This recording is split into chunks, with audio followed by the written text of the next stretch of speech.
Hey guys, Bryan here with Lime Roofing. We're just finishing up a roof here. You can see behind me, these guys are just finishing up here. I'm dirty, so I'm sorry, I'm a mess here. But one of the things I wanted to talk to you guys about, one of the things that we always talk to property owners and homeowners about before we start a roof is finding nails once the job's done. And you know, people ask us a lot, you know, are you gonna clean up? Am I gonna be finding nails here for weeks on end?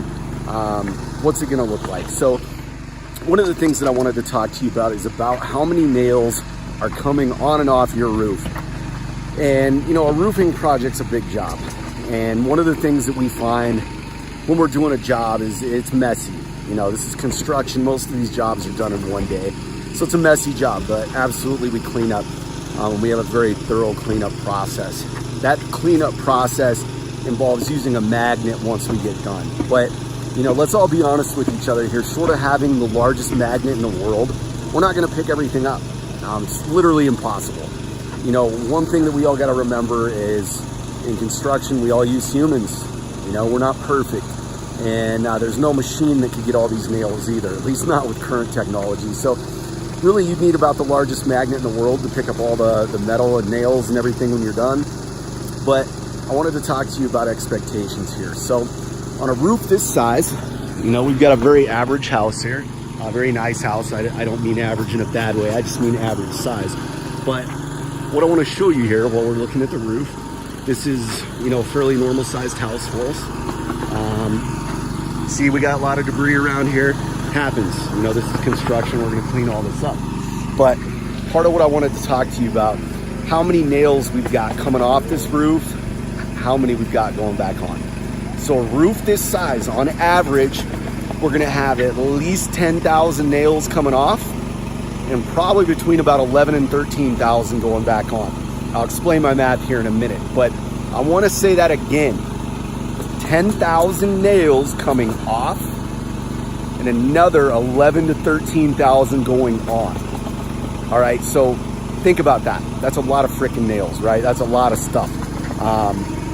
You know, we're going through a lot of them out here. So why are there that many nails on there? Well, if we're using 6 nails per shingle, we're just talking about the shingles per square, plus we have the nails that go on the underlayment. And the underlayment is the felt, sometimes called the paper, whatever you want to call it. But what I'm going to show you here, we have our 2 types of nails.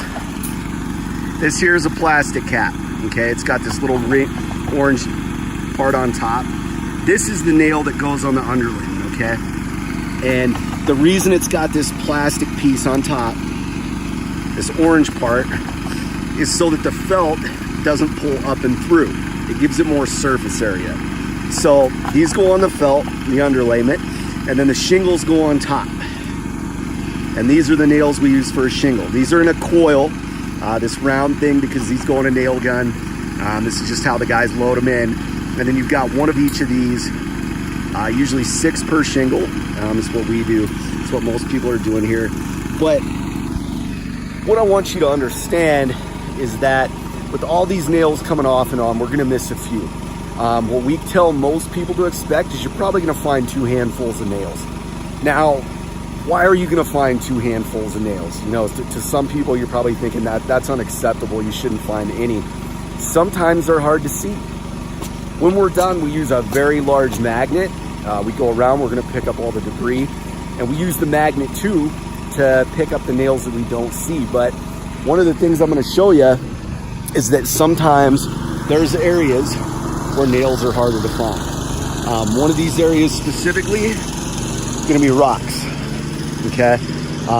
Now what we always do, we always have 2 different people come through an area like this. So I'm gonna come through here in just a second. Once these guys are done up there, I'm gonna pick up all the trash I see in this area. Once I'm done, we're gonna have somebody else who hasn't been over here, they're gonna come through and they're gonna look at it too. But one of the things I want you to see, and I'm gonna show you here, now, if that orange nail, if this one drops here, very easy to see because it's got the orange cap on it, right? So I can see that. That's very easy to see when it's in the rocks here. You know, I can brush some rocks over that. I can still see it. But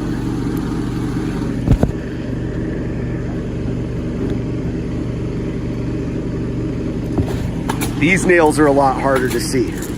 So say if we had one of those in the rocks there, it might be harder to see. So that's one of the places that we can miss. One of the places you can find them. The other place that we usually find nails after a job, even when we've cleaned up, gonna be the downspouts. Like this. You know, you've got an area here with the gutter. They may get stuck in the top there, come all the way down. It's another place you might find them. So one of the things that I just want to talk about here is that it's really important that you as a property owner, you have realistic expectations before the job takes place. And one of the things that we've added into our process before the job starts is we walk homeowners through this. But I just kind of want to touch on this because I know sometimes there's some inexperienced people out there, and I really mean more industry people, project managers, sales reps, whatever you want to call them, and they're going to tell you before the job starts, oh yeah, we get all the nails. Yeah, we're going to get them all. Bullshit. In 9 years, I've never worked on a job where we've got every nail. It's not going to happen. Honestly, there's going to be nails you probably don't see there. But what I want you to understand as a property owner, if we get done with your job and you find 2 handfuls of nails, this is what I always tell people. 2 handfuls of nails. Let's say it's 50 nails, okay? 50 nails. It's gonna sound like a lot here until we put it into context, but 50 nails. Now, if we had 10,000 nails just on this roof, let's say we just had 10,000. We're gonna use that for easy calculation. 50 nails, that would be half of 1%. Half of 1%. I want you to think about that. I mean, that number is so low, it almost doesn't compute, right? Like if we were talking a margin of error in professional sports, most professions, half of 1%, that's nothing, okay? It's nothing. So it's one of the things that I want you to think about here, and I want everybody to understand, is that you're probably gonna find some nails. It's just gonna happen. We do our best. We're gonna go around, we're gonna clean up, we're gonna use the magnet, we're gonna do all that stuff, but you're probably still gonna find some. So I want you to think about having realistic expectations. And the other thing I want you to understand is that if somebody tells you they're gonna get all the nails, they're either inexperienced or a liar or both, because it's not gonna happen. So, you know, that's one of the reasons I just kind of wanted to show everybody here our job site today. You know, it's not super clean, but we're doing a roof. We're keeping it as clean as we can here while we're working. And this is our big fancy tool here that we use. This is our magnet. This is what we use to pick up nails, right? So you can see, right? It's pretty powerful, and it's a good way to pick them up. So just wanted to give you guys a little bit of insight here. Again, I apologize for being so dirty today. I jumped on, I've been helping out here, but if you guys ever have any questions about this, just let me know. We're always happy to help. And remember, on your next roofing project, don't hire a lemon, hire lime.